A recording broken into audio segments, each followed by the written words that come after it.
سلام لكم وتفقر وسائل يبزاه مايكالكم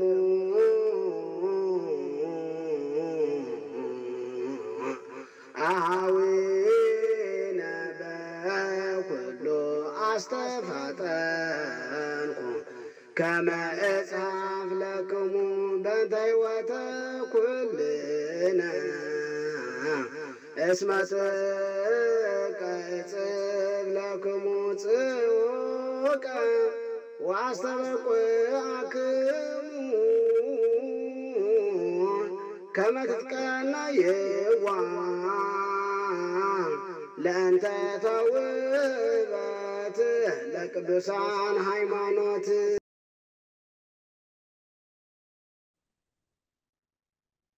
أراي بسم أبو ودهم فسكدس هذا أملاك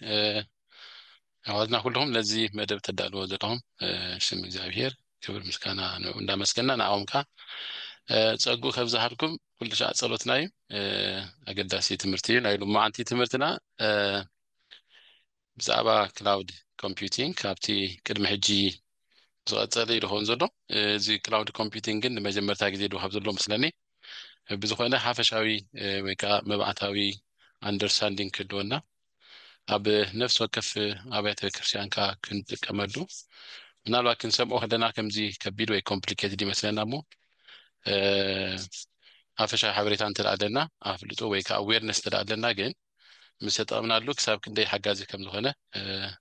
كروت اللي انت حقزنا زبدي تمرتي ስለዚህ መባእታዊ እንዲቴል አይ ናቱና ከምዚ ናይ አይቲ ኮርስ ለኮነ ናና ኣብቲ ናይ ሰበኻ ጉባኤ ይኹን ኣብ ካልእ ናይ ቤተክርስትያን ምልከት ፕሮጀክት ታት ክንገብር ከለና ኩልና እቲ ኣዌርነስ ስላሎ ክንተሓገዝ ክንጥቀመሉ ማለት ዳኣክል እዚ ናይ ክላውድ ኮምፒውቲንግ ትምህርቲ ነቶም ስሞል ኦርጋናይዜሽን ተባሂሉ ተዳለወ ኣብያተ ክርስቲያናት ማህበራት ካብተን ስሞል ኦርጋናይዜሽን ተባሂለን يندفلتا بهمون كنوصلون خدنا ندا عبيون كيد يخيل كم عبيت كاراتو يتكمل اليوم بزفلا كلون كان عين تاعت كن مهارينا انتي نتكلم مع تاوي كيترد عنا وان تندبزها ناي كلاود كومبيوتينج نتكمل هنا كلاود كومبيوتينج زيدو مثلا يملك حق زنا مالتي ስለዚህ زي كلاود كومبيوتينج زخونه تكال ولا አብያተ ክርስቲያናት ማህበራት ሃይማኖታዊ ተካላት እንደገናውን አውልቅናውን ክንተከመሉ يحجزنا انتايتي كلاود كومبيوتينج كلاود كباحل كله قال بقالو دبنا مالت انديو ግን دبنا مالت አይኮንም አብደመና ኮምፒውቲንግ ማለት ቀመር ማለት ኮምፒውት ማለት ቀመር ስሌት ሐሳብ ማለት ነው ክላውድ ኮምፒውቲንግ ማለት ቃል በቃሉ አብደበና ሆይና ንጥምሮ ንሐስቦ ማለት እዩ ንሰርሖ ማለት ግን ትቃ ተጠቅምናሉ እንበር ኣብ ኢንተርኔት ማለት በኢንተርኔት ተጠቅምካ ፋይላት ምዕቃብ በኢንተርኔት ተጠቅምካ ድማ ነንሕድካ ርክብ ምግባር ሐፈሻዊ አሳልጦ ንክህልወካ ምግባር ማለት እዩ ስለዚህ ኣብ ኢንተርኔት ምርኮዚ እዚ ክላውድ ኮምፒውቲንግ ማለት ኣብ ኢንተርኔት ተመርኪዝካ ድዕየ ስራሓት ማለት እዩ ስለዚህ እቲ ኣብ ክንዲ ኣብ ገዛና ወይ ካብታ ዘለና ቦታ ዝኸውን እቲ ፋይላት ወይ ሓበሬታት ኢንተርኔት ኣብ ዘለዎ ቦታ ሁሉ ከና ዝኾነ ስራሓት ከነሳልጥ እንኽእለሉ መገዲ ማለት እዩ ትቀደም እንታይ ድግበር ነይሩ ኣብ ሓንቲ ኮምፒውተር ኣብ ሓንቲ ኦፊስ ወይ ካብ ሓንቲ ቤት ጽሕፈት ትኾንሞ ኩሉ ፋይላትካ ኣብ ይቕመጥ ዝኾነ ስራሕ ክሰርሕ ተዳውንካ ወላ ጌጋታት እንተዳፈት ተፈጺሙ ክትዕርዮ ተዳውንካ ናብታ ኮምፒውተር ዘላቶ ሄድካ ኣባያ ክትዕርዮ بكلاود كومبيوتر كن عبد الله خيبن كا تراي انترنت يحلون بري تتكملوا تخلا بانكتات يكون زوم جي محابراوي مراخويتات بقى الفيسبوك يكون بقى النتفليكس جي تتكملوا انتايو كلاود كومبيوتينج يملك اي فيسبوك اكونت لنا اب غزالنا هنا فيسبوك نخفت اب لايبرري كنا فيسبوك نخفت بتا لوجين ديتيل اب سراح كنا فيسبوك نخفت مالت بانكون كمو اونلاين بانكينج نتكم تدالنا هنا اب موبايلنا هنا اونلاين بانكينج نتكم اب سراح كنا اب ناي سراح كمبيوتر اونلاين بانكينج نتكم اب تبانكون كنا ها تناتنا اونلاين بانكينج اكسس يغبرو مالتي زو كله نتايو ናይ ክላውድ ኮምፒውቲንግ ውፅኢት እዩ ማለት እዩ ስለዚ ክላውድ ኮምፒውቲንግ እንታይ እዩ ንዝብል ሕቶ ክላውድ ኮምፒውቲንግ ማለት ከም ሰርቨር መክዘን ዳታቤዝ ኔትወርክ ሶፍትዌር ዝኣምሰለ ናይ ኮምፒውተር ኣገልግሎት ብኢንተርኔት ነታ ደበና ኢልዋ ዘሎ ጂ ኢንተርኔት ማለት እዩ ምቕራብ ማለት እዩ ኮምፒውተር ብኮምፒውተርና ንጥቀም እታ ኮምፒውተር ግን ኣብ ክንዲ ኣብቲ ሃርድ ኣብታ ፊዚካል ንሪኣ ኮምፒውተር ኣብ ኢንተርኔት እዩ ልክዘን ማለት እዩ እቲ ክላውድ ኮምፒውቲንግ ክበሃል ከሎ ብዙሕ ግዜ ኣብዚ ቁርብቲ ላይ ኢሜጅ ከምፅእ ፈቲነ ነይረ ኣይገበርኩም ግን እንታይ እዩ ምናልባት ኣብቲ ደበና ከይመስለና መብዛሕትና ኣብ ምንታይ ድክዘን ዓብይ ኔትወርክ ዘለዎ ሳይት ኣሎ ናይ ሶፍትዌር ናይ ኣማዞን ናይ ባዕሎም ናይ ማይክሮሶፍት ኦፊስ ናይ ባዕሎም ናይ ጉግል ናይ ባዕሎም ዓብይ ብዙሕ ቦታ ዝሓዘ ኮምፒውተራት ኣሎ ኣብ ሓደ ቦታ ማለት እዩ ንሕና ንጥቀመሉ ሓበሬታታት ሙሉ ኣብኡ ድክዘን ንከይጠፍእ እውን ናቶም ናይ ባዕሎም ዝኾነ ምጥንቃቃት ይገብርሉ እዮም ማለት እዩ ስለዚ ናይ ክላውድ ኮምፒውቲንግ ቀዲ ባህርያት እንታይ እዮም ሓደ ኦን ዲማንድ ኣክሰስ ማለት እንታይ ማለት እዩ ኣብ ዝመረፅናዮ ሰዓት ኣክሰስ ክንረክቦ ንኽእልና ወይ ከዓ ድማ ክንጥቀመሉ ንኽእል ኢና ኣብ ዝመረፅናዮ ሰዓት ኣብ ዘለናዮ ቦታ ጥራይ እንታይ ደድሊ እንተዳ ኢልና ኢንተርኔት ጥራይ ደድልና ኢንተርኔት ተዳ ረኪብና ኣብ ዝኾነ ቦታ ከድና ኣክሰስ ክንገብሮ ንኽእል ኢና ካልእ ፒያዚጎ ማለት እንታይ እዩ እጂ ከምዚ ኣብ ኮምፒውተርና ብዙሕ ስቶሬጅ ክህልወና እንተዳ ኮይኑ ናይ 1 ቴራባይት እዩ ናይ 2 ቴራባይት እዩ ንገዝኦ ኣብ ቦታ ነቐምጦ ማለት እዩ ኣብ ኣይክላውድ እንተዳ ኮይኑ ግን ወይ ከዓ ድማ ኣብ ክላውድ ኮምፒውተር ክንጥቀም እንተዳ ኮይና ግን ነታ ትድልየና ስቶሬጅ ጥራይና ንገዛኣ ማለት እዩ ፒያዚጎ ፕራይስ ማለት ብሓንሳብ ዓብይ ስቶሬጅ ምግዛእ የድልናን እዩ መጀመርያ ብ15 ጎግል ንኣብነት 15 ጊጋባይት ምድውና ካብኡ እንደገና ድማ ዋን ጎግል እንተዳ ኮንትራት ክትኣትው ኮንካ ድማ ናብ 100 ካብኡ ድማ እንዳወሰኽ ምስ ከደኻ ተዋጋ ብኡ መጠን እንዳወሰኸ ይኸይድ ማለት እዩ ኣብ ሃርድዌር እንተዳ ኮይኑ እታ ንገዛኣ ግን ትብላዕ ይትብላዕ ሓንሳብ ኢንቨስት ጌርና ኢና ንገዛኣ እንተዳ ክንቅይር ኮይንናኻ ካልእ ስቶሬጅና ንገዝእ ማለት ክላውድ ኮምፒውቲንግ ናይ ቀንዲ ባህርያት እንታይ እዩ ፔያዚጎ እዩ ኦን ዲማንድ ኣክሰስ ማለት ኣብ ዝደለናዮ ሰዓት ኣክሰስ ንገብሮ ስኬሌብል ማለት ከዓ እቲ ንጥቀመሉ ኣገባብ ከከምቲ ድሌትና ክንውስኸሉ ከነውሕዶ ንኽእል ኢና ማለት እዩ ሪሞት ኣክሰስ ማለት ከዓ ኣብ ዘለና ይኹን ሕጂ ብፍላይ በዚ ናይ ኮቪድ ድምልከት መብዛሕትኦም ኣብ ቤት ፅሕፈት ዝሰርሑ ነበሩ ናይ ኣይቲ ሰራሕተኛታት ኣብ ገዛ ወርኪንግ ፍሮም ሆም ዝበሃል መፅዩ እዚ ከዓ እንታይ እዩ ናይ ምንታይ ውፅኢት እንተደአልና ናይ ክላውድ ኮምፒውቲንግ ማለት እዩ ሓደ ሰብ ኣብ ኦፊስ ኮይኑ ይሰርሕ ሓደ ሰብ ከዓ ኣብ ዝኾነ ይሰርሕ ኣብ ሓንቲ ሴም ዓይነት ፕሮጀክት ተመሳሳሊ ፕሮጀክት ሓደ ሰብ ኣብ ኦፊስ ሓደ ሰብ ኣብ ገዛ ሓደ ሰብ ኣብ እንዳሻይ ሓደ ሰብ ከዓ ድማ ኣብ ቤተክርስትያን ኮይኑ ኣብ ዝተፈላለየ ቦታ ኮይኑ ክሰርሕ ይኽእል እዩ ማለት እዩ ናይ ግድን ብኣካል ምርኻብ ኣየድልየናን እዩ እዚ ቁሩብ ቴክኒካል እዩ ምናልባት ኣየድልየናን ይኾን ሰለስተ ዓይነት ክላውድ ኮምፒውቲንግ ኣሎ IaaS ብሎ ኢንፍራስትራክቸር ኣዘ ሶፍትዌር ኣዘ ሰርቨር ማለት እዩ ካልእት ከዓ ፕላትፎርም ኣዘ ሰርቨር ሳልሳይት ከዓ እዚ ኩሉ ሻ ንጥቀመሉ ዘለና እዚ በዓል ጉግል ድራይቭ ድዩ በዓል ፌስቡክ ድዩ በዓል ኔትፍሊክስ በዓል ኦንላይን ባንኪንግ ክንጥቀመሉ ሶፍትዌር ኣዝ ሰርቪስ እዩ ከም ኣናሎግ ማለት እዩ ከም ብኤግዛምፕል ገይሮም ዘረድእዎ ኣብ መምሃራ እንታይ እዮም ንኣብነት መኪና ክንገዝእ ከለና እታ ናይ መጀመርያ ኤግዛምፕል IaaS ወይ ድማ ኢንፍራስትራክቸር ኣዘ ሶፍትዌር ማለት ኣብ ገዛኻ ኮምፒውተር ኣለካ ካብኡ እኒአው ትጥቀመላ ማለት ኮምፒውተር ገዚእኻ ሃርድዌር ገዚእኻ ስቶሬጅ ገዚእኻ ትጥቀመሉ ልክዕ ሕጂ መኪና ትገዝኣ እሞ you are responsible for everything ማለት ነዳዲ ባዕልኻ ትመልዓ ኢንሹራንስካ ባዕልኻ ትዝውራ ቶም መካይን መን ይዝውራ መን ኣይዝውራን ባዕልኻ ትቆፃፀራ እንትዳወንካ ከምዚ እታ ኢንፍራስትራክቸር ትበሃል እታ መኪና ናትካ ማለት እዩ ናይ ኩሉ ሓላፍነትካ ባዕልኻ ትወስድ ኢንፍራስትራክቸር ኣዘ ሰርቨር ማለት ከምኡ እዩ ኮምፒውተር ትገዝእ ስቶሬጅ ትገዝእ ተተብላሽውን ባዕልኻ ትዕርዮ እንተ ጠፊኡን ባዕልኻ ተምፅኦ ማለት እዩ IT ዲፓርትመንት ባዕልኻ ትቆፅር እዚ ፕላትፎርም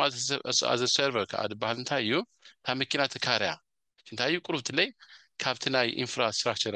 ኣዘ ሰርቨር ፕላትፎርም ኣዘ ሰርቨር ይሓይሽ ምክንያቱ እንታይ እዩ مكينة تكاريا مالتي مستكارة هاجن ناتك حلافين التاون مالتي أم مكينة مزوار تاون مكينة حج كده عند الكار رينتال تغيد مكينة تكاري تا مكينة ناتوميا ምናልባት ጎማን ተነፊዙ ጥራይ ሪስፖንሲቢሊቲ ተወስድ እንተኮን ካበር ተካል ማለት ተበላሽ አዲዩ መገለጠ ጦንቴላ ሪስፖንሲቢሊቲ ንሶም ይወስዱ ኢንሹራንስ ንሶም ተጽገና ድሊዋ ሆነሃ ማለት ሰርቪስ የድሊ አንተ ዳ ሆነታ መኪና ናቱም ሐላፍነት ሆነ ቁሩ ሐላፍነት ይጎለልካ ማለት ነው እዚህ ምስትናይ ፕላትፎርም አዘ ሶፍትዌር ይመሳሰል ማለት ነው ካልእቲ ቀድን ህና እንጥቀመሉ ዘለና ወይም ድማ ክንጥቀመሉ ندريو دلنا مالتي كل شيء حق زنا السوفت وير هذا السيرفر مالتي سو هانتايو تاكسي كتكاري خلاص مكاين اوت ستاون نسيو اما قدش قاعد مسخات راي بوك يركا كاب حنت وتا نا حنت وتا مهال مالتي هجي سوفت وير انت دا كابتم تكالات وسينا نامنت سيمبل اكزامبل جوجل فورم كنت كم تدحنا نحن تدلنا حبريتات راينا ማለት ታክሲ እንተዳ ተኻይርኻ ኣብኡ ደኣቱ ዘለዉ ሰባት ንስኻ ዲኻ ምስ ደቂ ሃዲ ምስ ማሓዙት ካዲዩ ትድይብ ካብኡኻ ትወርድ ማለት ሶፍትዌር ኣዘ ሰርቪስ ከዓ እንተዳ ትጥቀማለኻ ኣዘ ክላውድ ኮምፒውቲንግ ድማ ማለት እንታይ ማለት እዩ እታ ኮምፒውተር ጥራይ ትድልየካ ንስኻ ኣብታ ኮምፒውተር ኣትኻ እቲ ካልእ ሙሉ ሶፍትዌር ዝምልከት ግን ባዕሎም እቶም ፕሮቫይደር ከበር ይገብሮ ማለት እዩ ሕጂ እንታይ ጥቕሚ ኣለዎ ክላውድ ኮምፒውቲንግ እዚ afasha haberita ካብ ዘለና ጥቅምታቱ እንታይ እዩ ሓደ ኮስት ኢፌክቲቭ እዩ ማለት ሰርቨር ክትገዝእ ይብልካ ነቲ ሶፍትዌር ድምልከት ወላ ሓንቲ ሰርቨር ብዛይ ልካን ንኣኻት ልካ እታ ሃርድዌር ኮምፒውተር ላፕቶፕ ዲያ ወይ ሞባይል ወይ ድማ ዴስክቶፕ ንሰንትራይ እንደልካ ማለት ስለዚ ኮስት ኢፌክቲቭ ብዙሕ ኢንቨስት ምግባር አይልካ ማለት ስኬሌብል ማለት አንተ ቤታው ይሰየና ተዓቢ ይኽእል እዩ ከተውሕዶ ትኽእል ኢኻ ማለት ትልካ ናይ حاجات كابتوم سوفت وير بروفايدرز ككمتي دليتكا ككمتي تكالا ككمتي تكمل وانات كعبي خيلي كنسي خيلي سكيور مالتايو باك اب لك تي ብዙ ጊዜ ስዕልታትና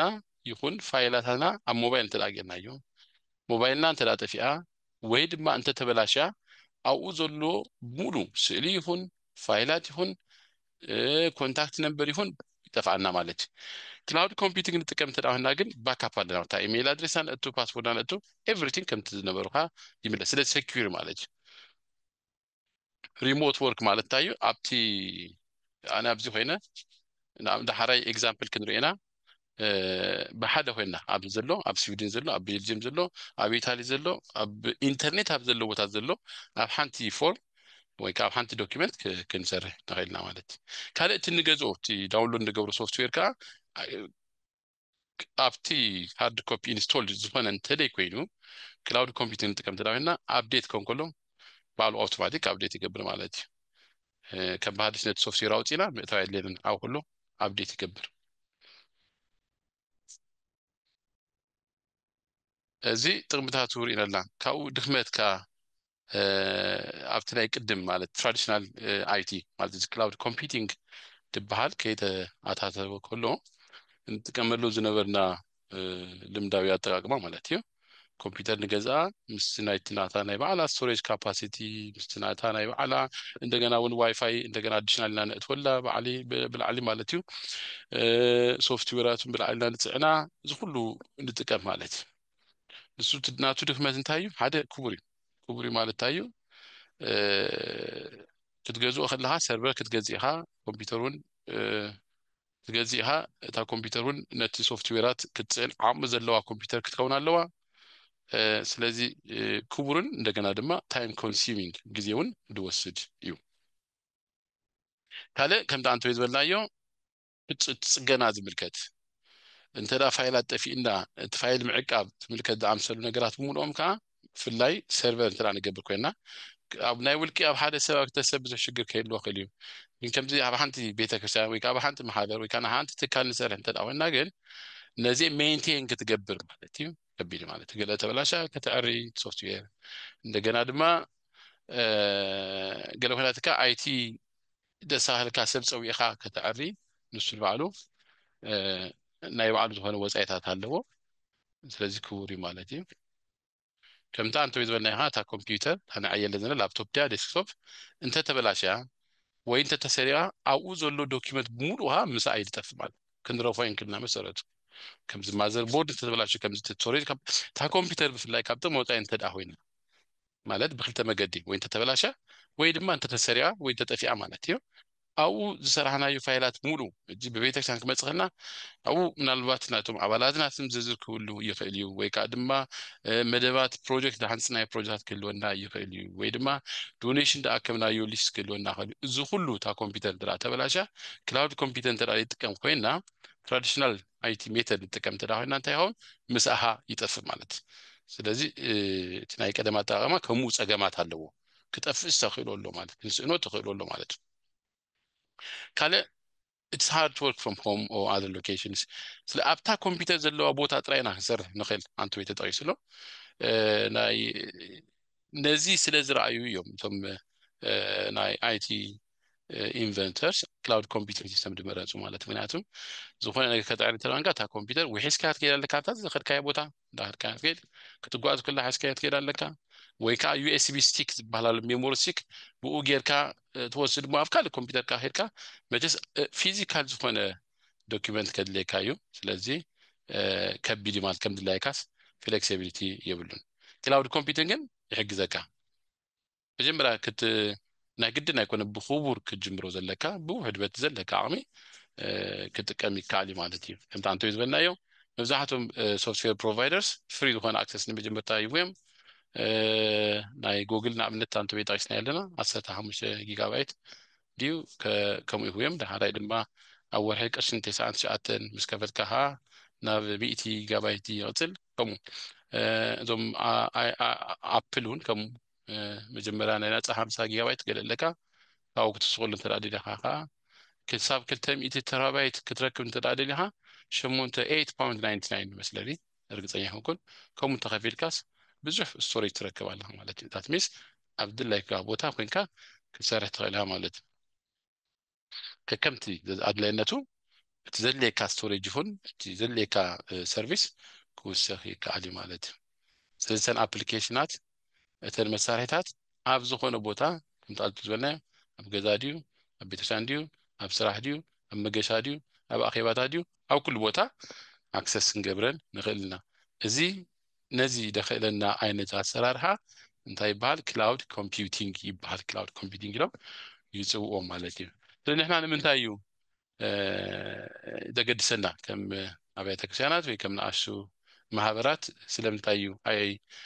ክላውድ ኮምፒውቲንግ ዘገድሰና ምክንያቱ ብድሆታት ስለ ዘሎ ማለት ቻሌንጅስ ኣለው ሓደ ናይ አይቲ ባጀት የብላን ታዘላትና ኮምፒውተር እንደገና ድማ አይቲ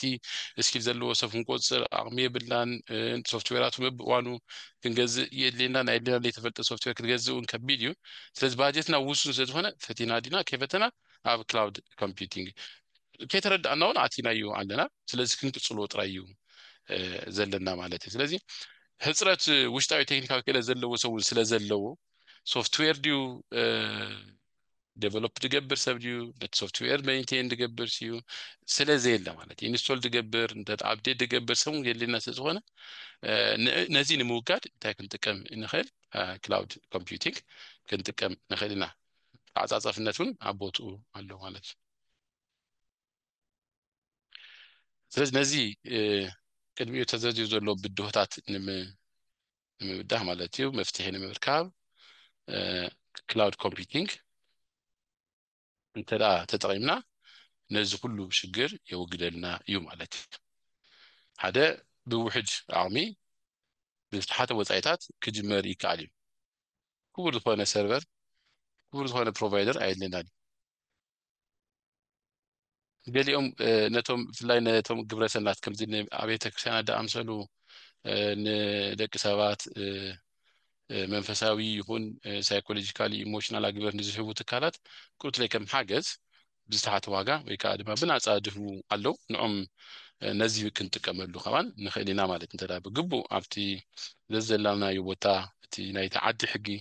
ዘማልኦ ነገራት ኣማሊእና ከም ቻሪቲ ኢልና እንተዳ ተመዝጊብና እዚኦም ዓበይቲ ትካላት ሃብታማት ብናፃ ይኹን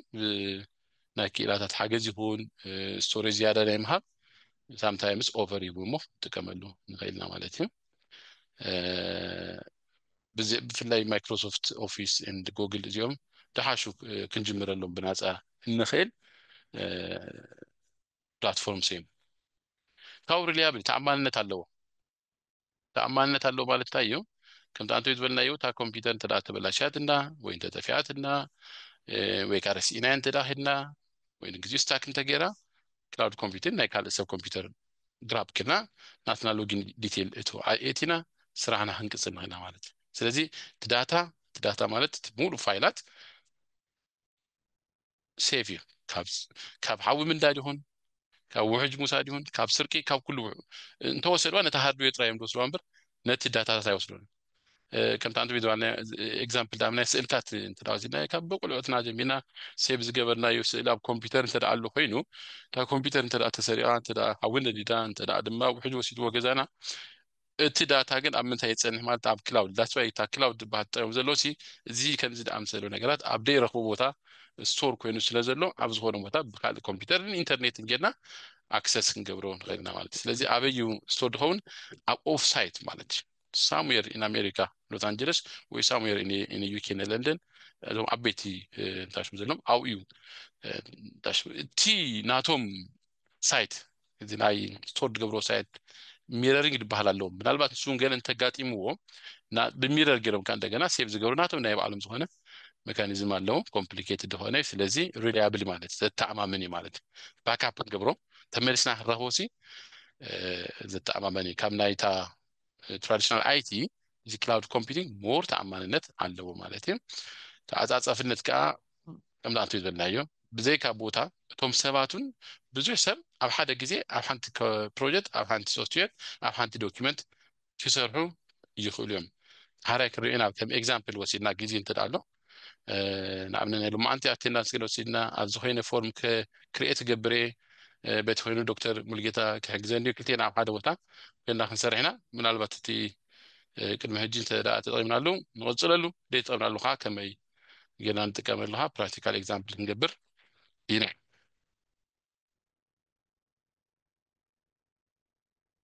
እቲ ሶፍትዌር እጂ ንኣብነት እዚ ናይ ማይክሮሶፍት ወርድ ማይክሮሶፍት ፓወርፖይንት አክሰስ ዝበሃሉ ማዕልታዊ ንጥቀመሎም ኤክሴል ገለ ዝበሃሉ ካብ ቀደም ጀሚሩ እንዳ አፕዴት እንደሆነ 97 2003 ሸሞንተ እንዳበለ እጂ 2010 እንደ 2013 በጽሕ ነው መስለኒ ተጋጊ እንተዳ ክላውድ ኮምፒውቲንግ እንጥቀማልና ሆና አዲስ ሶፍትዌር ምግዛ አይልናኒ አውቶማቲካሊ net latest ሶፍትዌር ንረክብ ማለት that means ቁልጡፍ ዝኾነ ገለገለ ክሰርሐላ በትናይ ቀደም እንጥቀም ተዳኸና ቁልጡፍ ላይ ኢፌክቲቭ አይኮነን ሞር አፕ ቱ ዴት አይኮነን ክላውድ ኮምፒውቲንግ እንጥቀም ተዳኸና ግን እቲ አፕ ቱ ዴት ዝኾነ ሶፍትዌር ንረክብ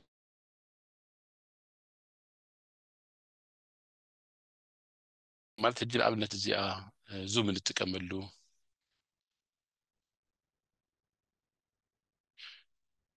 ዙም እንጥቀመሉ ጅብ one of the cloud computing እጅ ብፍላይ ካቶም አቤቲ ትካላት እንጥቀመሉ አይናዩ ማይክሮሶፍት ቲምስ አኺባ ገብር ሁሉ ነናውን ብዙም አኺባ ንገብራለና እዚ ናይ ክላውድ ኮምፒውቲንግ ውጽኢት ከም በዓል ናይ ግሩፕ እጅ ንሕና ብዙሕ ግዜ ዋትስአፕ ኢና ንጥቀም ስላክ ዝበሃል ኣሎ ኸዓ ካብ ዋትስአፕ ተሓሸዩ ናይ ግሩፕ ናይ ቲም ሓንቲ ፕላትፎርም ክሪኤት ኣቢልካ ዶክመንት ኣብኡ ሼር ክትገብር ትኽእል ኢኻ ናይ ስላክን ናይ ዋትስአፕ ቫይበር ገለ ዝበሃሉ ካብቲ ናተይ ተሞክሮ ስላክ ዝሓሸ እንታይ ኣለዎ ንኣብነት ሓደ ሰብ እንተዳ ጆይን ገይሩ እተን ቅድሚኡ ዝነበራ ዶክመንት እውን ኣክሰስ ገብረ ንኽእል እዩ ኣብ ዋትስአፕ እጂ ብዙሕ ነገራት መልእክታት ሰሪድና እንተዳ ነርና እሞ ካልእ ሓደ ሰብ ኣብቲ ግሩፕ ጆይን እንተዳ ገይሩ ካብኡ ንዳሕር ዘለው መልእክታት ጥራይ ኣክሰስ ዝገብረን ኣብ በዓል ስላክን እንታይ ትገብር እቲ ቅድሚኡ ዝነበረውን ክሪኦ ይኽእል እዩ ስለዚ ንኮሚኒኬሽኑን ይሕግዝ ማለት እዩ ኣብ ኦፊስ ወላ ይኹኑ ኣብ ገዛ ይኹኑ ኣብ እንዳሻ ይኹኑ ኣብ ቤተክርስትያን ይኹኑ ኣብ ዝኾነ ቦታ ኮይንካ ኮሚኒኬት ክትገብር ሓደ ንኣብነት ኣብዚ ዲያቆን ተኽሎ ኣብ መገዲ ኣለኹ ኢሉ ኣብ መገዲ ኮይኑ ማለት ሰማዕና ኣሎ ማለት እዩ ማለት ታየው ናይ ክላውድ ኮምፒውቲንግ ውጽኢት እዩ ስለዚ ከፈተና ኣቲና ያልና አዌርነስ ከለወና ኣለዎ ኢፌክቲቭ ለኻ ንጥቀመሉ ኣለና ማለት ብዙሕ ግዜ ሴቭ ዝገብር ኣብ ቤልጅየም ሓደ ሰብ ኣሎ ኣብ ሽወደን ሓደ ሰብ ኣሎ ኣብ ኢታሊ ሓደ ሰብ ኣሎ ብሓደ ኮይና ኣብ ሓደ ሰዓት ንዘራረባልና ዶክመንቱን ቼክ ንገብረና ትራዲሽናሊ ግን ጥልያን ሓደ ሰው ስራሕ እንተላለው ናብ ጥልያን ክጓዓዝ ኣሎ ማለት ኣብ ቤልጅየም ከምኡ ክጓዓዝ ኣሎ ማለት እጅ ግን ኢፌክቲቭሊ ስለዚህ ክንጥቀመሉ ክንክእል ኣለና እቲ ዘሎ ማለት እዩ ስለዚህ ኣብ ሪል ወርልድ ቤኔፊት ናይቲ ንቤተክርስትያን እንታይ እዩ ሕጂ እዚ ናይ ዶኔሽን ድምልከት ንኣብነት እዩ ሓደ ሰብ ናይ ግድን ኣይኮነ ካብ ሓደ ቦታ ናብ ሓደ ቦታ ትራብል ክገብር let's say for example ብዩሮፕ ደረጃ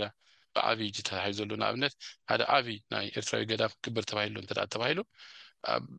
ኣብ ሓደ ቦታ ኮይኑ ሰብ ዶኔት ክገብር ኸይሉ ብኦንላይን ባንኪንግ ድዩ ብካልእ ሜተዳት ማለት እዩ እዚ ናይ ክላውድ ኮምፒውቲንግ ውፅኢት እዩ ማለት ስለዚ ክንጥቀመሉ ይግባአና ማለት እዩ ሶሻል ሚዲያ ድዩ ኣናውንስ ጌርካ ዝሙሉ እዚ ናይ ክላውድ ኮምፒውቲንግ ውፅኢት እዩ ማለት ኣብ ሓደ ቦታ ኣብ ሓደ ፕላትፎርም ብዙሓት ሰባት ብሓደ ግዜ ክሰርሑ ይኽእሉ እዮም ማለት እዩ ሓንቲ ቲም ቀደም ሓንቲ ማሕበር ክትምስረት እንተዳወና ኣብ ሓደ ከባቢ ዘለው ኮንሎም ወይ ከዓ ክራኸቡ ከለዎም ወይ ከዓ ክጓዓዙሎም ሕጂ ግን ኣብዚ ዘለኻዮ ኮንካ ክላውድ ኮምፒውቲንግ ተጠቂምካ ዝኾነ ዕዮ ናይ ቤተክርስትያን ክስራሕ ይከኣል እዩ ማለት እዩ ስለዚ ኩልና ኣዌርነስ ክህልወና ይኽእል ነቶም ክላውድ ኮምፒውተር ዝጥቀሙ እንደገና ድማ ኢቭን ነቶም ዝጥቀምዎ ዘሎ ንምሕጋዝ እውን ክሕግዘና ፈቲና ድና ፈተና እቲ ናይቲ ክላውድ ኮምፒውቲንግ ኣዌርነስ ክህልወና ግቡእ እዩ ሪፖርት ኣብ ምግባር ፖስታ ደስ ዝድል የብልና ማለት ኢሜል ደስ ዝድል የብልና ሓደ ሰብ አንተ ወይ ዳሃዳ ክርኢና አቴንዳንስ ክንወስድና ንኣብነት አቴንዳንስ ኩልና at the same time ንሪኣ ማለት መልመልኡ መናይመላ እዚ ናይ ክላውድ ኮምፒውቲንግ ውፅኢት እዞም ከምቲ ዝበልና ኢኻ አንተ ወይ ዶኔት ዝገብሩ ወይ ከዓ መባዕ ደሙ ዘለዉ ሰባት መን እንታይ ሂቡ ኣበይ ቦታ ኣለዉ ከመይ ኣለዉ ንምባልካ ሓደ ግዜ ላይቭ ዝኾነ ሪፖርት ብክላውድ ኮምፒውቲንግ ይጥቀምሉ እዮም ገበርቲ ሰናይ ንሕና እውን ክንጥቀመሉ ኣለና ማለት እዩ ኤቭሪዴይ ኤግዛምፕል እዚ እቲ ሪል ወርልድ ኤግዛምፕል ኢና ቤኔፊት ማለት ኤቭሪዴይ ኤግዛምፕል ካ ኢሜል ፎር ኤግዛምፕል ኢሜል እንተራሴድና ኢሜል በዓሉ ናይ ክላውድ ኮምፒውቲንግ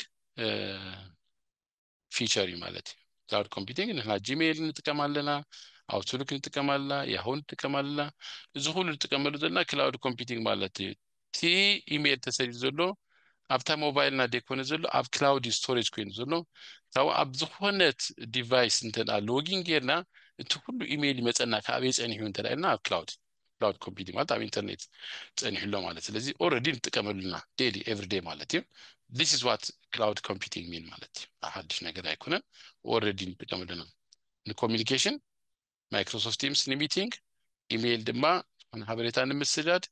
ዳንኤል ኣብታ ዘለኻያ ኮንካ ዝሰደድካያ ኢሜል ሙሉ ብሓንቲ ሰዓት ኩልና መላእ ዓለም ዘለና መላእ ዩሮፕ ዘለና ተዛሊ ነዚ ናይ ትሬኒንግ ዝምልከት ናይ ዙም ሊንክ ክሰደልና ከልና ኩልና ኣብ ዘለና ይፍና ይበፅሓና ማለት እዩ እዛ ክላውድ ኮምፒውቲንግ ከ ትጥቀም ዘለካ which is very good ማለት እዩ ካልእ ስቶሬጅ ማለት ከምታ አንተ ዝበልና ስቶሬጅ ንጠቅም ተንተላህና ጉግል ድራይቭ አሉ እታ ጂሜል ናይቶም ጉግል ካምፓኒ ናቶም ስቶሬጅ ካ ጉግል ድራይቭ ይበሃል እታ አውትሉክ ዝበሃል ናይ ማይክሮሶፍት ኦፊስ እዩ ናቶም ካ ማይክሮሶፍት ኦንላይን ዋን ድራይቭ ይበሃል ናይ ኣፕል እውን ኣይ ክላውድ ድራይቭ እንዳተባሃለ እንናቶም ስቶሬጅ አለው እዚ ስቶሬጅ ኣይ ክላውድ ስቶሬጅ እዩ ኣብ ዝኾነ ቦታ ኣክሰስ ክንገብሮ ንኽእልና ማለት እዩ ስለዚ ኣብ ሪል ታይም ዝኾነ ፋይል ሼር ክንገብር ንኽእል ኢና ክንክዝኑን ንኽእል ኢና ማለት እዩ ኣክሰስ ካ ክንገብሮ ንኽእል ኢና በዓል ድሮፕቦክስ ተራሪናዮም ከምኡ ይጂ ድሮፕቦክስ ኣብዚኣ ኣብ ድሮፕቦክስ ሴቭ ይገብሮ ንሕና ምስ ክርስቶስ ሼር ገብራ ኣለኹ ኢለ ኢሜል እንተዳ ሂበያ ነታ ኢሜል ዳሃብኩ ሰብ ድማ ኣብቲ ዘለዎ ቦታ ኮይኑካ ነቲ ኣነ ኣብዚ ድከዘምኮ ኣብ ዘለዎ ቦታ ኮይኑ ክሪኦ ይኽእል እዩ ማለት እዩ this is the benefit of cloud computing ማለት ስለዚህ እዚ ብምግባርና እንታይ ይጠቅመና እንተልና ግዜ ንቁጥብ ማለት ግዜ ንቁጥብ ወሳክስ ደዝ ነበረ በኢሜል ከይዳሎ እንደገና ድማ ኣብ ሓደ ቦታ ኣብ ስቶሬጅ ነገሮ ዝነበርናኻ ኣብ ኦንላይን ፋይል ኣብ በዓል ጉግል ድራይቭ ድዩ ኣብ ማይክሮሶፍት ኦንላይን ዋን ድራይቭ ድዩ ኦን ኣይ ክላውድ ድራይቭ ድዩ ኣብተን ዘለዋ ስቶሬጃት ኣብ ዘለናይ ቦታ ኣክሰስ ንገብሮ ንኽእልና ማለት እዩ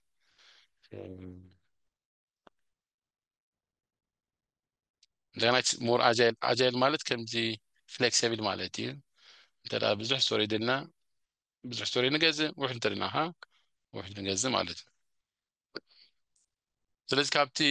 መብዛሕትኡ ግዜ ብዙሕ ሰብ ዝጥቀመሉ ንሕና እውን ንጥቀመሉ ዓይነት ስቶሬጅ ኤንድ ሼሪንግ ፕላትፎርምስ መለም በአል ጉግል ድራይቭ ድሮፕቦክስ ማለት እጅ ፋይል እንተዳ በጂሜል መጪና አው ሁለና ናይ ጉግል ድራይቭ ብልከታላ ምሳን ተዳ ፕላስ ገና አውቶማቲካሊ አፕ ቱ ጉግል ድራይቭ ሴቭ ትገብረላና ማለት እዩ አሁን እስካለ ሰቡን ሼር ንገብሮ ማለት እዩ ከምዮም ዝገብሩና ዘሎ ምሕዋዝና በአል ዳንኤል በአል ዶክተር ሙሉጌታ ዝኾነ ሚቲንግ ምስገበርና ሞ ቃለ ጉባኤ ተዛታሒዙ ሼር ገብሮ ሆሎ ካብቲ ጉግል ድራይቭ በቀጥታ ሼር ዝገብሩና ዘሎ እዚ ማለት እቲ ፋይል ሁልሻ አክሰስ እንገብሮ ክልና ኤኒዌር ኤኒ ታይም ማለት እዩ ጥራይ እንታይ የድለና ኢንተርኔት የድለና ማለት እዩ እዚ ሁሉ ግን ብዘ ኢንተርኔት አይሰርሕን ኢሜይልን ምትሕባርን ጥራይ ደይኮነ ኻን አካውንቲንግ ማለት እዩ እዚ ናይ አካውንቲንግ ሶፍትዌር ትጥቀሙ ዘለኹም ሰባት ብዙሕ ግዜ ኣብ አካውንቲንግ እዚኦም በዓል ግዜ ውስጥ ዘላ ከም ኪክ ቡክስ ኦንላይን ዜሮ ድባሃሉ እንታይ እዩ ኦንላይን አካውንቲንግ ክንጠቅም ክን ሪፖርት ካብ አካውንታንት አደልና በዚህ መሰረት ሼር እንገብና ኸልና ምስም አካውንታንትስ ንሶም ካን ኣብቲ ናይ መንግስቲ ድዩ ናብቲ ናይ ታክሲ ኦፊስ እዩ በዚህ መገዲ ብክላውድ ኮምፒውቲንግ ይጥቀሙሎ ጃብ ዩኬ እንታይ ገረም ኣለው እንጂ ቀደም ፋይል መሊኻ ወረቀት ደብዳቤ ይሰዱልካ ነይሮም ኣብቲ ደብዳቤኻ ክንደይ እቲኻ ክንደይ ኣውፂኻ ክንደይ ጠንካ መሊኻ እንደገና ፖስታ ሰዳ ካብኡ ክንዲ ዝግብርለካ ድኽፈል ኢሎም ይሰዱልካ ሕጂ ግን ኩሉ ኦንላይን ገይሮም ኣሎ ኦንላይን አካውንት ከፈት አው ሪፖርት ተገብር ሕቶ እንደለው ምርትልካ ቨሪ ኩዊክ እንደገና ድማ ካብ ወረቀት ፕሪንት ጋር ካብ ነተደብዳቤ ደመላልስ መካይና ነዳዲ ሙዳ ይድሕንሎ ማለት እዩ ሲአር ማርኬቲንግ ዝኻ ናይ ካስተመር ሪሌሽንሺፕ ማኔጅመንት ሶፍትዌር አትዮም ማዝሁ ሲአርኤም በአል ሃብስፖት ካ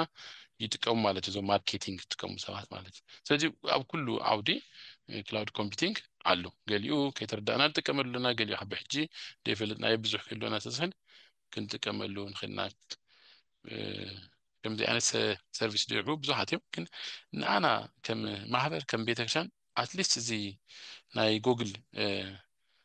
ድራይቭን ናይ ማይክሮሶፍት ኦፊስ ድራይቭ ተጠቂምናሉ እኩሉ ማለት እንታይ እቲ ሪስክ ማለት ክን ኣብ ግምት ከነእትዎ ዘለና ክላውድ ኮምፒውቲንግ ክንጥቀም ከለና ምናልባት ናትና ፋይላትና ይሁን ሓበሬታ ብዛዕባና ድምልከት ብዛዕባ ደቅና ድምልከት ብዛዕባ ቤተክርስትያን ድምልከት ኣብ ክላውድ እንተዳ ይቕመጣሉ ኮይኑሲ እንታይ ድሆታት እንታይ ነገርካ ኣብ ግምት ከነእትዎ ዘለና ዝብል ሓደ እቲ ዳታ ፕራይቬሲ ማለት እዩ እዚ በጣም ሴንሲቲቭ ዝኾነ ዳታ ኣብ ሴንሲቲቭ ዝኾነ ፕላትፎርም ክቅመጥ ኣሎ ኣብ ጉግል ድራይቭ ሴቭ እንገብሮ ዶክመንትን ኣብ ፌስቡክ ሼር እንገብሮ ዶክመንት على يكون على فيسبوك شير تلاقينا publicly available forever مالتي forever ስለዚህ ክንጥንቀቅ ይግባአና ማለት ስለዚህ ክንመርጽ ከለና እቶም ፕሮቫይደርስ ትረስትድ ኮኑ ሁሉም ከምዚ ንገብርና መዛሕቱ ነው ከምዚ ያንገብርና ከምዚ አድልና ዛሐበሬታ አድልና ከእንደዚህ ድኽፈለክ እንደዚህ ትረክብ ሃይሎም እንጂ ዳታ ናትና ድወስዱ እና ሶፍትዌራት ስካመርስ አለው አውታት ክንጥንቀቅ ይግባአና ኩልሻ እዚ ናይ ክላውድ ኮምፒውቲንግ ክትጥቀም ከለና ትረስትድ ሆን ብምንታይና ንፈልጦም ሓደ አድላይ ዝኾነ ትሬኒንግ ሙሳድ ኦንላይን ትሬኒንግ ድዩ ወይ ካብ ጥቃና ናይ አይቲ ኪላታት እንተቃለውካ ንዖም ምሕታት ደን ፈልጦም ኢሜይላት ተዳበፂሖምናኻ ብዛዕባ ዝሓለፈ ግዜ ኣብ ናይ ሳይበር ሴኩሪቲ ምናልባት ተማሂርና ንኾይና ንጥንቀቀሎም ዝግባአና ነገራት ክንፈልጦም ይግባአና ንግዚኡ ግን if we are in doubt እዛ ጉግልን ማይክሮሶፍት ኦፊስን ጥራይ እንተንጥቀም ጽቡቅ ንግዚኡ ማለት እዩ ሞባይል ተጠቀሙኻ በዓል ሳምሰንግ በዓል እዚ አይፎን ካ ናቱ ናይ በዓል ዝኾነ ዘክ ንሕጂ ግን ከም ትቃል ንቤተክርስትያን ንማሕበር ግን ጉግልን እዚ ማይክሮሶፍት ተንጥቀም ድሓሸ ማለት that's why choose trusted providers ማለት አትሊስት እዚኦም trusted እዮም for now ታለ እቲ ሪስክ እንታይ እዩ ኢንተርኔት ዲፔንደንሲ እዩ ኢንተርኔት ተዳደይብልና ክንጥቀመሉ አይነኸልና ስለዚህ አይዲያል አይኮንም ኢንተርኔት ኣብ ዘይብሉ ከባቢ ክላውድ ኮምፒውቲንግ ክትጥቀም ኢልካ ብኡ ዲፔንድ ምኳን አሸጋሪ ስለዝኾነ ኢንተርኔት ክንረክብ አይነኸልና ኢልና ኣብና ሓስበሉ ዋን ዩኤስቢ ሜሞሪ ስቲክ ድዩ ወይ ሃርድ ኤክስተርናል ስቶሬጅ ገለ ኢልና ክንጥቀመሉ ንኽእልና ግዜኡ ግን ኣብ ግምት ከነእትዎ ዘለና ጉዳይ እንታይ እዩ ክላውድ ኮምፒውቲንግ ክንጥቀም ከለና እንታይ ያለው ማለት እዩ ኢንተርኔት ከም ዘድለና ኣብ ግምት ከነእትዎ ኣለና ስትሮንግ ኮኔክሽን ውን ክህልዎ ክእል ኣለዎ ንኣብነት እዛ ትሬኒንግ ብዙም ኦንላይን ወስዶልና we are depending on the internet connection stable internet connection sometimes ሲቆራረጥ የለሐለፈ ጊዜ እለት 4 ዲ ከባቢ ወርሒ ትሽዓተ ከማሚ ዝማር ከልና ይቆራረጥ እዚ እንታዩ stable internet connection አይነበረም ማለት ስለዚህ ኦንላይን cloud computing ኦንላይን ሰርቪስ ክንጥቀም ክንሐስብ ክንክልከለና we need to have strong internet connection ኣብ ቤተክርስቲያን ዲያ ማህበራት ኣብ ኦፊሳት እንተዳ ክላውድ ኮምፒውቲንግ ብዝያዳ እንጥቀምልና ሓስብ ኣለና ኮይና ስትሮንግ ዝኾነ ዋይፋይ ወይ ካ ኢንተርኔት ፕሮቫይደር ክንጥቀም ይግባአና ማለት እዩ ካብ እቲ ሎንግ ተርም ኮስት ማለት እዩ ምክንያቱም ብሰብስክሪፕሽን እዩ ድሰርሕ ንኣብነት ካደ ሲምፕል ኤግዛምፕል ንምሃብ ጉግል 100 ጊጋባይት ያ ስቶሬጅ ክንረክብ እንተዳ ኮይና ኣብ ወርሃዊ ቅርሽን 9 ሰዓትን ክፍል መስለኒ ኦኬ እቲ ዋጋ ክንደይ ምዃኑ ኣገዳሲ ይኮን ሓፈሻ ግን ድሳን ቀጻሊ ክንከፍላለና at any time እንተዳ ተጠዋቢልና እቲ ሙሉ ስቶሬጅ ከዓጽና ይፈልዮም ስለዚ ኣብ ግምት ከነእትዎ ዘለና ክላውድ ኮምፒውቲንግ ክትጥቀም ከለና ሎንግ ተርም ኮሚትመንት ማለት ሎንግ ተርም ኮሚትመንት ማለት let's say for example ናይ 2 ቴራባይት እንተዳ የድለና ኢልና ኮንትራት ኣቲና ሆይና شمونتاش أساتش تندخفلا زكبر يكونن حق دراهش يقول long term يو تسألي نسن دهفنا أنت كمل أنت دهفنا نسن كابسن كلنا مايكروسوفت 665 كنت كم أنت دهفنا بسبسكريبشن يو every year 200 ساندي 250 ساندي بزي جدس كدخفلا له نسجل long term commitment نسات تو زبلنا لا دنكس ليدما السيرفيس كا تطوي بلو مالتي زي أبغى متكنتو زجبانا كله كم زي أنا ترينينج كا يدلي مالتي هاتم حدشتي تولز كات فيهم تبغينا هنتكلم تداونا effectively نتكلم تداونا ترينينج كا أبشر شدش ورهدي عمدي أبسل الصور هدي نتوم نتكلم زلوا سوات غير مسكن بيتكسرنا ب تقريبا زعلتم على دانيال مع الدكتور مرجيتا كم زي أنا ترينينج تداروا لهم سفري بناس عيد وهاب زلوا كم زي أنا ترينينج اللي نالو ترى تواهلو أبز زلوا حوات هلو any time trend هو مالتي نبيتش عند الملكات تداول جن تاين مالتيو cloud computing كم قمت كنا تكلنا نستافك training مهابا قداسي حسب تماهيري يلو هالكاس تنقرات كقديم ناس ناي تكنولوجي نقر كل شيء حنت نقر داوسات حدش نقر دامت سيد زهيد لايد ما ناي سايبر سيكيورتي بعد نقر ببجزيو خا نناتهم كا حدثي ميثود تطيمهم داتا بريتش قبل سلز دلزلو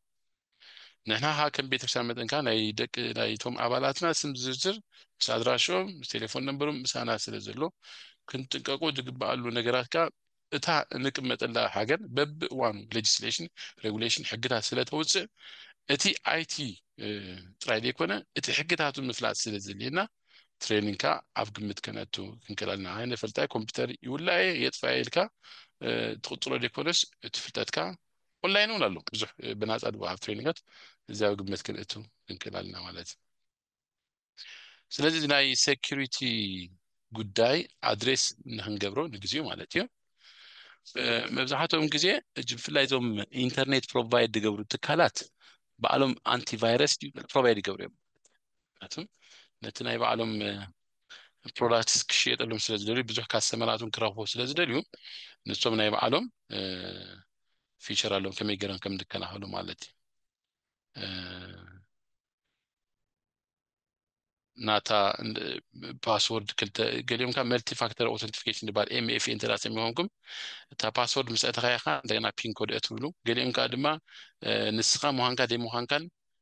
فيس اي دي تكملو فينجر برينت تكملو كومو جرم كالسب نتكنات كاكسس كالسب اكسس ان هي قبرو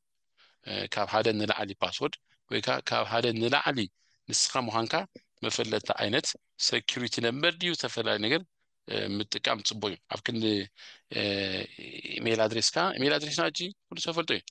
ማለት ብዙ ጊዜ ስለምትቀመሉ መብዛት ሰብስ ናትና ኢሜል አድሬስ አይቶ ሆነ ኢሜል አድሬስ ከተረፈው ቀልልዩ ከተረፈው ዴት ከልንታየው ናይቲ ኢሜል ካን ወይ ናይቲ ጂሜል ወይ ናይቲ ማይክሮሶፍት ኦፊስ ወይ ናይቲ አውትሉክ ወይ ናይ ያሆ ወይ ናይ ፌስቡክ ፓስወርድ ግን ከተረፈው አይትግና ከምገለሉ ማ ሐደሰ ፓስወርድን ተዳ ረሂቡ ምናልባት እንደገና አንተ አይነት ከተሰሩለካ መልቲ ፋክተር ኦተንቲኬሽን ቴክስት ሜሴጅ سميهم كلا اونلاين كتقولوا تلاقي اونلاين بانكينج تتكمسه مجمرا انت يبدا حطوها تا يوزر اي دي يوزر اي دي مسأتها باسورد مسأتها ميموريبل نمبر ወይ ميموريبل وورد ስለሚያጥዋ ንሳ مسأتها وان تايم كود كان اب تليفون كاي يسدلك ማለት زين سلسته حليفو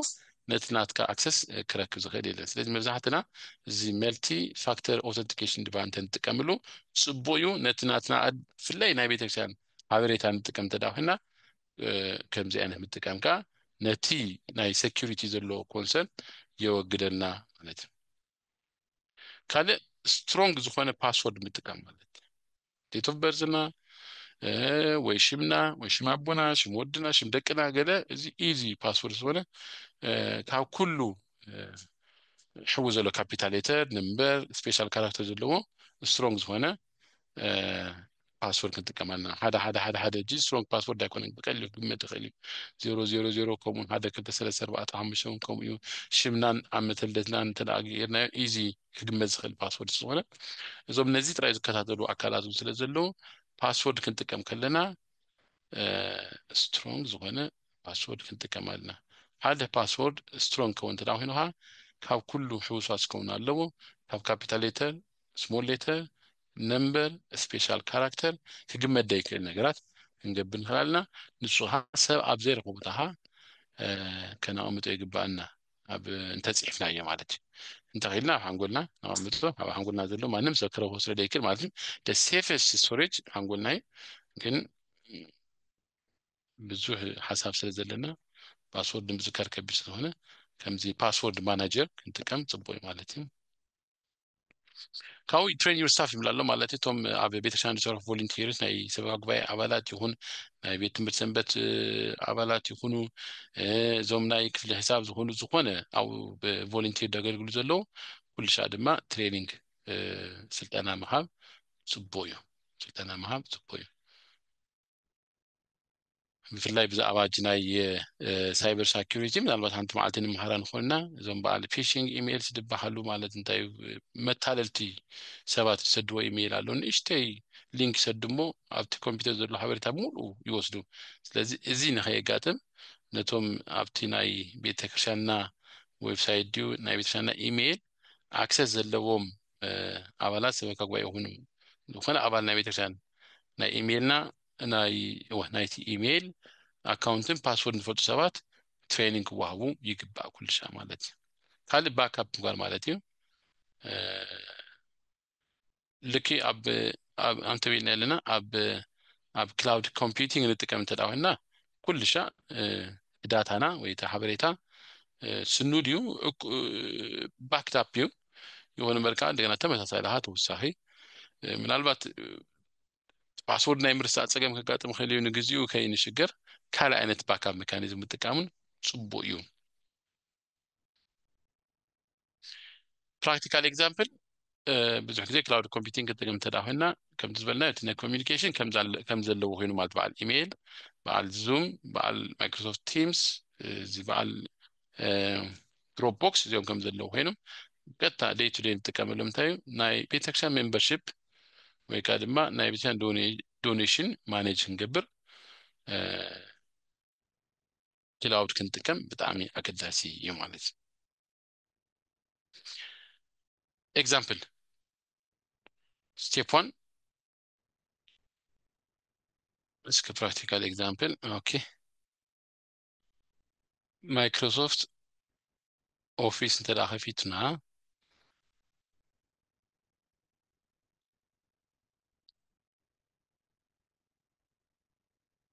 ሎጊን ትብለኩም ሎጊን ዲቴይል ክለና ሎጊን ምስገበርናሃ ከምዚ መፀና ካው ኒው ፎርም ንብላ ማለት አባልነት ክንዝገብ ደለና ኒው ፎርም እዚ ማይክሮሶፍት ኦፊስ ንጥቀም ተዳልና ሆይናዩ ኒው ፎርም ኢልና ናይ መጀመሪያ ሕቶታይ ከም ደሊኹም ሕቶ በቴክስት ዲምለስ ደሊኹም ዘለዎ ብሬቲንግ ዲኩም ለስ ደሊኹም ዘሎ ብራንኪንግ ዲ ዝብላሎ ግን ንሕና ከም ኤግዛምፕል እጅ አባልነት ንምዝግብ ስለዘለና ቴክስ እዩ ሽም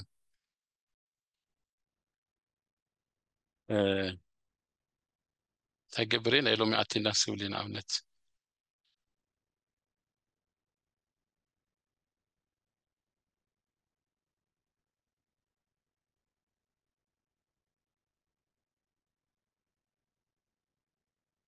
بقوانقا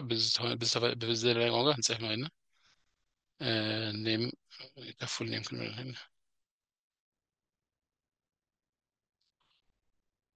إيه كالي توين كالي كا بيت كريستيان نيم church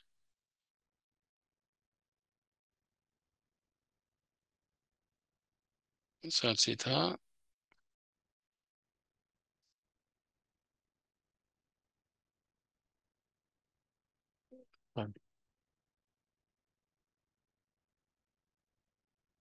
لا collect responses بلا collect نجيب انت هنا copy بلا أبتا ناي زوم لينك سيدلكمي أزياء سيدلكم لهم لينك أب إكس سكاملوا لي بخبراتكم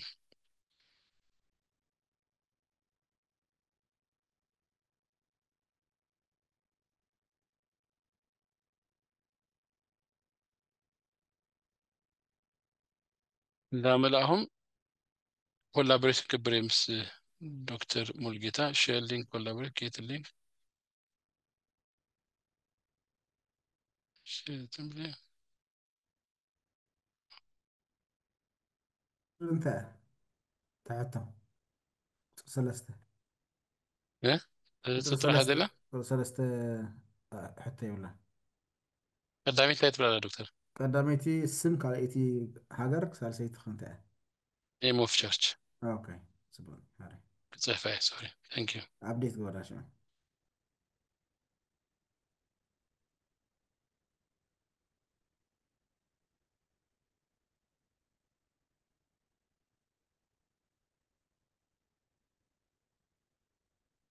مزاتكم دهجي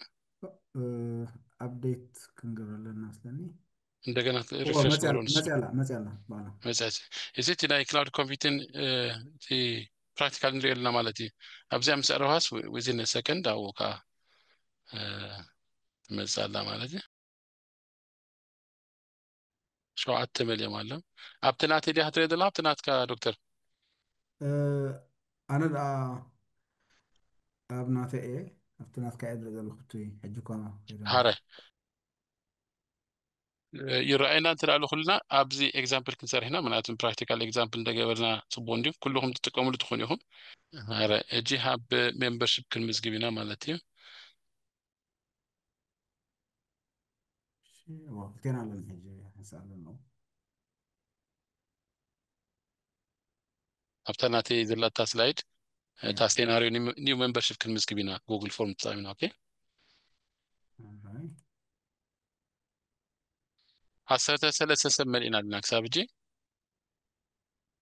ሰንት እቶም ድመልኣኹም ኣብዚ የርእየና ኣሎ ማለት እዩ መድኃኔዓለም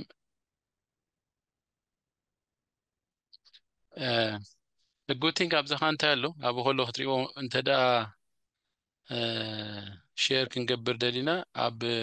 እታ ሊንክ ሼር ክንገብር ንኽእልና ኪውኣር ኮድ እውን ክሪኤት ክንገብር ንኽእልና ማለት እዩ ፎር ኤግዛምፕል እንተዳ ኣቴንዳንስ ንኣብነት ዝሓለፈ ግዜ ኣደኖ እንታይ ተጠቂምኩም ኣይፈልጥን እየ ግን ኣቴንዳንስ ኣብ ምውሳድ እዛ ኪውኣር ኮድ ኣብ ሓደ ኣብቲ ማዕፆ እንተጌርናያስ ንዓ ክሊክ እንዳገበሩ ሽሞም ክመልኡ ክእሉ እዮም ማለት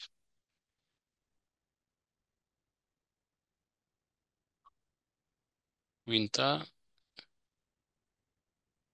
ሻሎም ገብረ ህይወት ዲያቆን ተክሎም ሙሉጌታ ራይት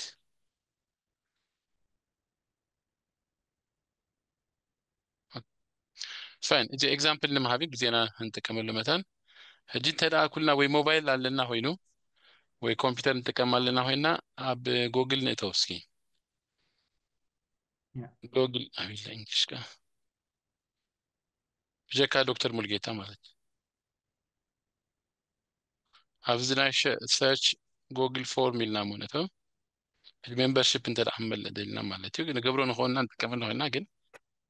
ነቱም ደፈልጡ ማለት ያሬታ እቲ ኦሬዲ ተፈልጡ ሰባት ትላለሁም ኣብ ጉግል ፎርም እንተዳእቲና ከምዚ መጻልናይ ኣብዛ ናይ ፎርም ዘላ ክሊክ እንተዳ ጌርና ብላንክ ፎርም ኣሎ ብዚ assessment allo blank quiz allo quizun ክንጥቀመሉ ንኽእልና ፊድባክን ኮሌክት እንገብር ንኽእልና ኤቨንት ሬጅስትሬሽን ኤቨንት ተዳደልና ኤቨንት ሬጅስትሬሽን ኦልሬዲ ቴምፕሌት አሎ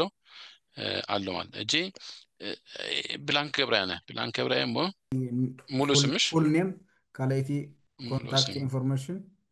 አለ ሙሉ ስም ይለ ያለሁ ካለይቲ ህቶ አንተ እዚያ ዱፕሊኬት ገብራ contact information family members text very short answer okay family members لحراي contact information تراهنش ايميل ولا موبايل نغرامش ايميل موبايل بقى اخلي مولوسم ايميل سالسيتقا family members ايميل او تليفون سالسيتها family members عبارة سيتابت thank you okay رابعتها area of interest سبرالو volunteer او كندسو ادراشا نلو مش بزي ادراشا لحنولو ادراشا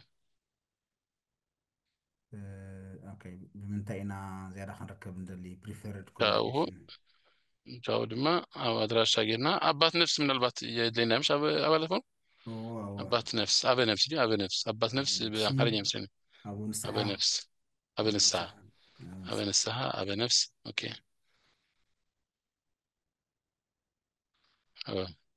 اوكي كم زجنا كاو ابزلا ببلش نبلا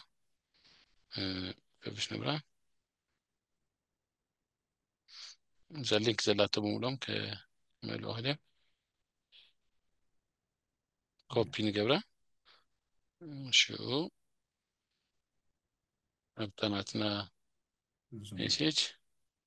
سيرش نجبره هنا هجينا زيادة example حافشاوي ግን ምናልባት አብዛ ፐብሊሽ እንገብር ከለና ማኔጅ ሞን ገብሮ ምሳና ጂ ኤዲተርስ አብዚ ሪስትሪክትድ ብላሎ ኢንስቴድ ኦፍ ኤኒዋን ዊዝ ሊንክ ገብራን ሀልና ወይ ከአድማ አብዚ አድ እንገብር ሀልና ኢሜል ዶክተር ብርጌታ አንተ ኢሜል ካንየርከም ሶሪ st dot በሲሪኝ በእንግሊሽ st dot ሙልጌታ @gmail.com h ግብረላ ከሙልጌታ h ግብረላ gh በቃ @gmail.com አቤ ትምበት መሰላ ጅንስ ምስ ዶክተር ሙልጌታ ሼር ይገብራለሁ ማለት ነው አቡ ሆንካ እጂ ነዚህ ክኪሮት ከዳ መስል እጅን ተዳ አብዚ አብ ክንዳ አና እዛጅ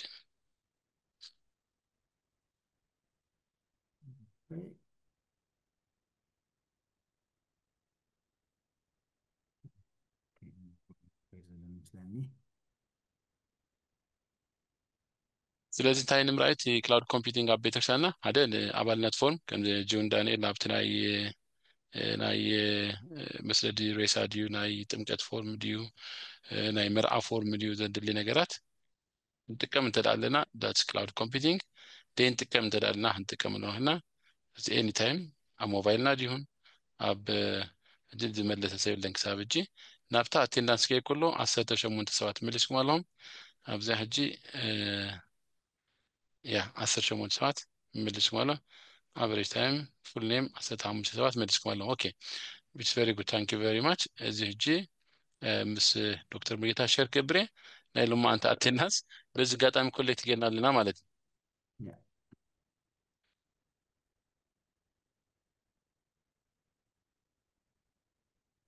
أبزي شيء قبل تريزات كلنا أنا دكتور مرجيتانس بحد أو حد دوكيمنت بحد ساعات أفتفل على بوتا كنا نسرح لنا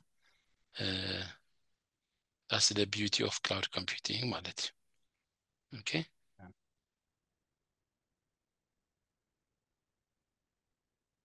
زون حتى انت دالو قدم نيكست سلايد مخنا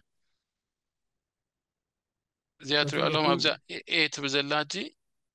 دكتور مرجيت انا سي يا من شير قبل زلمات anyway انا شرق استاجر كفيتي الله انا سامش اوكي فين مس دكتور مرجيت شير جينا سزلنا انسو at the same time سي at the same time ابستفل ቦታ كلتينا كنتحاجز نهلنا ማለት ነው አብነት አብዚ ጥቅም ይላልهم انا كيتنكفኳ ዶክተር ሙልጌታ ናይ ትግርኛ ኪቦርድ ተላለው ጥቅሚ ክብለለዩ ማለት ታምት ብል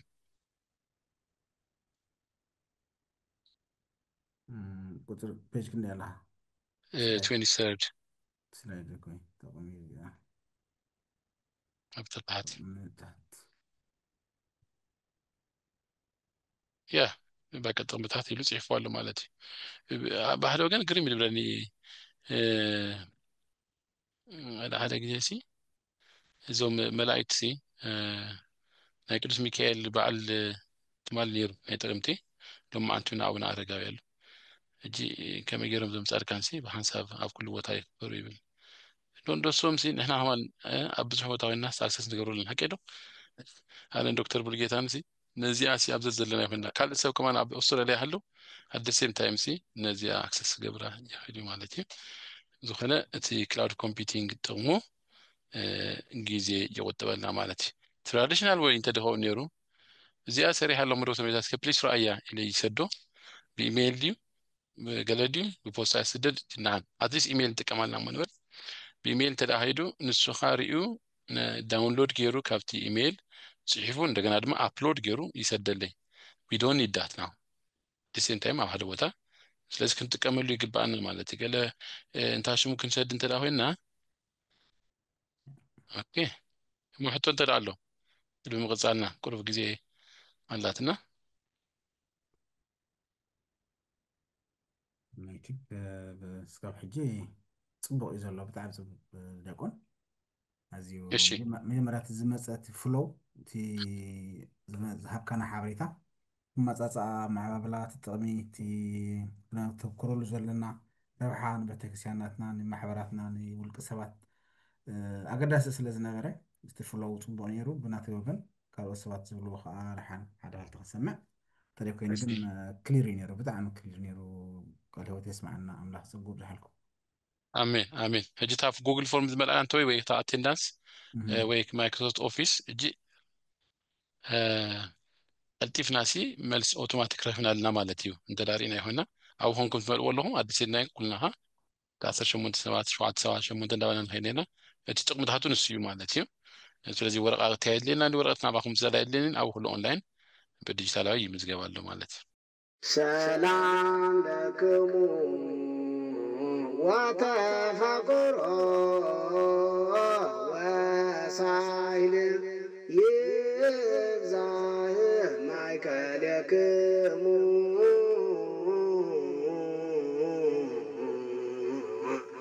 አዊነ በኩሉ አስተፋጠንኩ كما أصحاب لكم بنتيوة كلنا اسم سك أصحاب لكم سوك وأستبقعكم كما تتكنا يوان لأن تتوبت لك بسان هيمانوت